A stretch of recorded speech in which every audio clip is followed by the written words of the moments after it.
Bismillahirrahmanirrahim. Assalamualaikum warahmatullahi wabarakatuh. Alhamdulillahirabbil alamin, wassalatu wassalamu ala asyrafil anbiya'i wal mursalin wa ala alihi wa sahbihi ajmain, amma ba'du. Perkenalkan, nama saya Siti Saidah. Saya dari kelas PBA 4A. Di sini saya akan menjelaskan al-iltifat wa anwa'uhu, atau iltifat dan macam-macamnya. Yang pertama yaitu ma huwa iltifat. Iltifat secara etimologis yaitu mengalihkan, melirik, atau mengalihkan perkataan mukhotob dari satu mukhotob ke mukhotob yang lainnya. Kemudian iltifat secara terminologis yaitu naqolal kalam min halatin ila halatin ukhra mutlaqon, yang artinya memindahkan perkataan dari satu kondisi ke kondisi yang lain secara mutlak. Kemudian anwa'un iltifat. Ada 3 macam iltifat. Yang pertama yaitu iltifat ad-domir, yang kedua iltifat adad ad-domir, dan yang ketiga iltifat anwa al-jumlah. Iltifat ad-domir. Iltifat ad-domir terbagi menjadi 6. Sebelumnya yaitu apa iltifat ad-domir? Yang dimaksud iltifat ad-domir yaitu perpindahan dari satu domir kepada domir lain di antara domir-domir yang 3, yaitu mutakalim, mukhotob, dan goib. Dengan catatan bahwa domir itu baru kembali kepada domir yang sudah ada dalam materi yang sama. Nah, iltifat ad-domir itu terbagi menjadi 6. Yang pertama yaitu dari mutakalim ke mukhotob. Contohnya wa ma liyala a'budul ladzi fatarani wa ilaihi turja'un.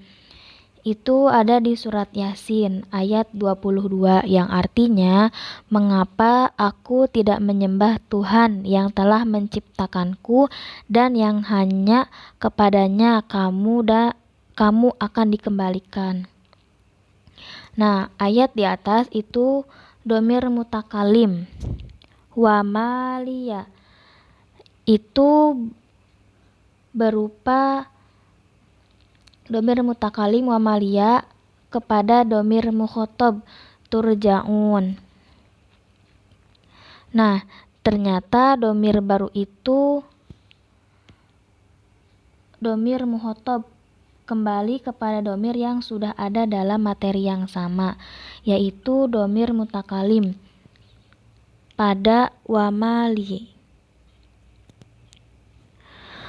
Kemudian yang kedua yaitu dari mutakalim ke goib. Contohnya inna a'toina kal kautsar fasholli li rabbika wanhar,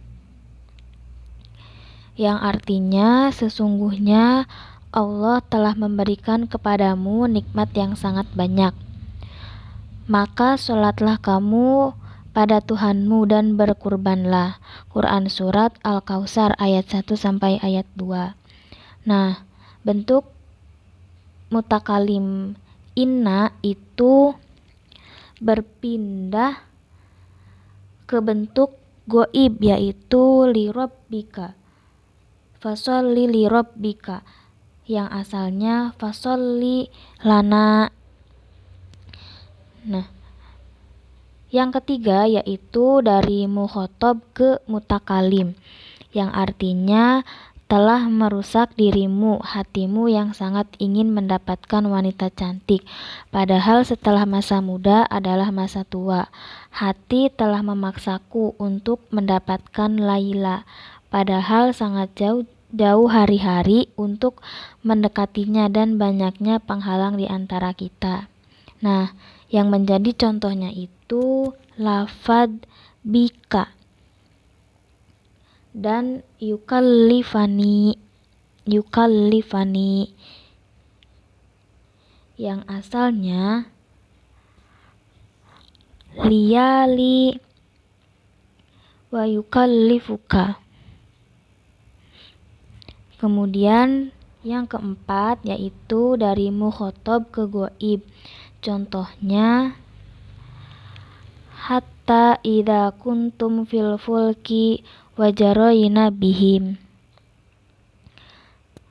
yang artinya sehingga ketika kamu semua berada dalam perahu dan perahu berjalan bersama mereka.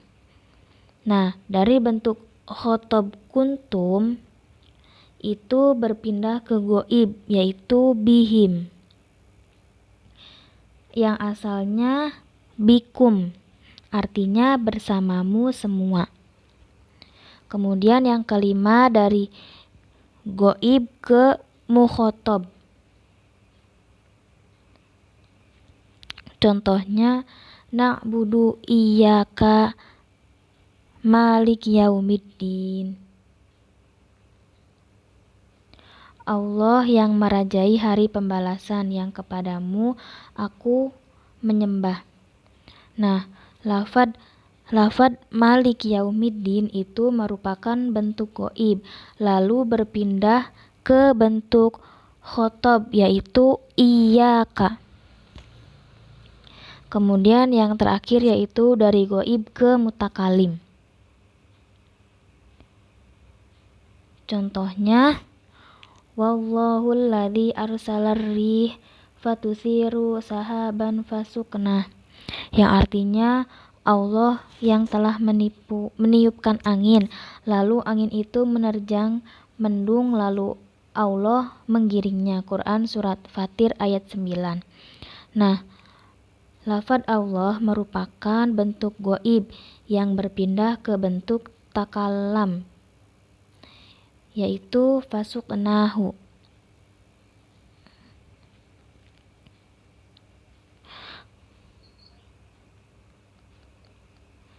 Kemudian selanjutnya yaitu iltifat ad-domir.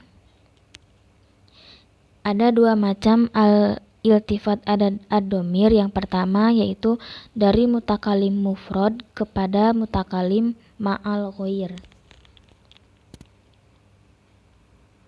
Contohnya itu di surat Al-Kahfi ayat 102.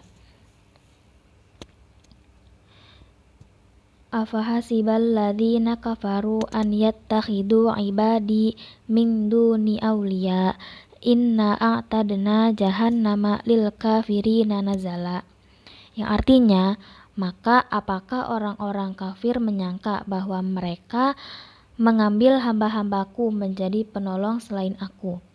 Sesungguhnya kami telah menyediakan neraka jahanam tempat tinggal bagi orang-orang kafir.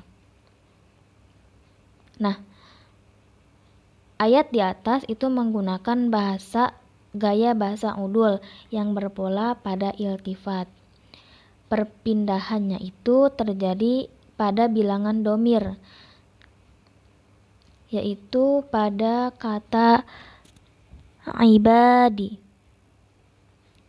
artinya hamba-hambaku, kepada mutakalim jamak yaitu inna, kembali kepada domir yang sudah ada dalam materi yang sama, yaitu domir mutakalim mufrad pada ibadi. Kemudian yang kedua yaitu dari mutakalim ma'al ghair kepada mutakalim mufrad. Contohnya yaitu pada Quran surat Al-Baqarah ayat 38. Qul nahbitu minha jami'a fa'amma ya'tiyannakum minhad, yang artinya turunlah kamu semua dari surga itu, kemudian jika datang petunjukku kepadamu. Nah, ayat di atas itu menggunakan bahasa udul juga yang berpola pada iltifat. Perpindahannya itu sama terjadi pada bilangan domir, yaitu pada kata qulna yang artinya petunjukku, dan domir mutakalim mufrad jamak pada minni hadi. kembali kepada domir yang sudah ada dalam materi yang sama, yaitu domir mutakalim jamak pada kata kulna. Kemudian iltifat, macam-macam iltifat yang ketiga yaitu iltifat anwa al-jumlah. Iltifat anwa al-jumlah terbagi menjadi 3. Yang pertama yaitu dari jumlah fi'liyah ke jumlah ismiyah. Kemudian yang kedua dari jumlah ismiyah ke jumlah fi'liyah. Dan yang ketiga dari kalimat berita kepada kalimat melarang. Nah, apa itu iltifat anwa al-jumlah? Iltifat anwa al-jumlah yaitu perpindahan dari satu jumlah kepada jumlah lain di antara macam-macam yang ada, dengan catatan bahwa materi pada jumlah itu kembali kepada jumlah yang sudah ada. Nah, yang pertama yaitu jumlah dari jumlah fi'liyah kepada jumlah ismiyah. Contohnya pada surat Al-Baqarah ayat 102. Wa ma kafaru Sulaiman walakinna syayatina kafuru. Yang artinya, dan mereka menyatakan bahwa Sulaiman itu mengerjakan sihir, padahal Sulaiman tidak kafir atau tidak mengerjakan sihir. Hanya setan-setan itulah yang kafir atau yang mengerjakan sihir.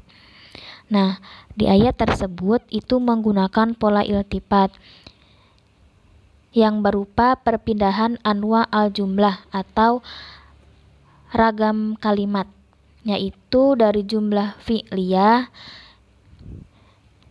wa ma kafaru Sulaiman terdiri dari fi'il dan fa'il kepada jumlah ismiyah walakinna syayatin nakafuro yang terdiri dari mubtada dan khobar. Kalimat kedua itu merupakan penjelasan dari kalimat yang pertama. Yang kedua yaitu dari jumlah ismiyah ke jumlah fi'liyah. Contohnya itu ada di surat Al-Fatihah ya, yang bunyinya Alhamdulillahirabbil alamin arrahmanirrahim malik yaumiddin iyyaka na'budu, yang artinya segala puji bagi Allah, Tuhan semesta alam, Maha Pemurah lagi Maha Penyayang, yang menguasai hari pembalasan dan hanya kepada Engkaulah kami menyembah. Nah, ayat di atas itu berpola pada iltifat yang perpindahannya itu pada anwa al-jumlah, yaitu dari jumlah ismiyah Alhamdulillah terdiri dari mubtada dan khobar kepada jumlah fi'liyah yaitu iyyaka na'budu yang terdiri dari fi'il, fa'il dan maf'ul bih. Nah, kalimat kedua itu merupakan penjelasan tentang keadaan kata ganti ketiga pada kalimat pertama. Kemudian yang ketiga yaitu dari kalimat berita kepada kalimat melarang. Contohnya itu ada di surat Al-Baqarah ayat 148 yang bunyinya walikulli wajhah huwa mauliha fastabiqul khairat, yang artinya dan bagi tiap-tiap umat ada kiblatnya yang yaitu menghadap kepadanya, maka berlomba-lombalah dalam berbuat kebaikan. Nah, ayat di atas itu juga merupakan pola iltifat yang berupa perpindahan pada anwa al-jumlah yaitu kalimat berita di walikulli wajhatu huwa mauliha, dan bagi tiap-tiap umat ada kiblatnya sendiri yang ia menghadap kepadanya. Nah, kemudian kepada kalimat fastabiqul khairat, maka berlomba-lombalah kamu dalam berbuat kebaikan. Nah, kalimat kedua itu merupakan penjelasan tentang sikap muhotob terhadap pernyataan pada kalimat di atas, yaitu Dan bagi tiap-tiap umat ada kiblatnya sendiri yang ia menghadap kepadanya. Sekian yang dapat saya sampaikan. Kurangnya mohon maaf. Wabillahi taufik wal hidayah. Wassalamualaikum warahmatullahi wabarakatuh.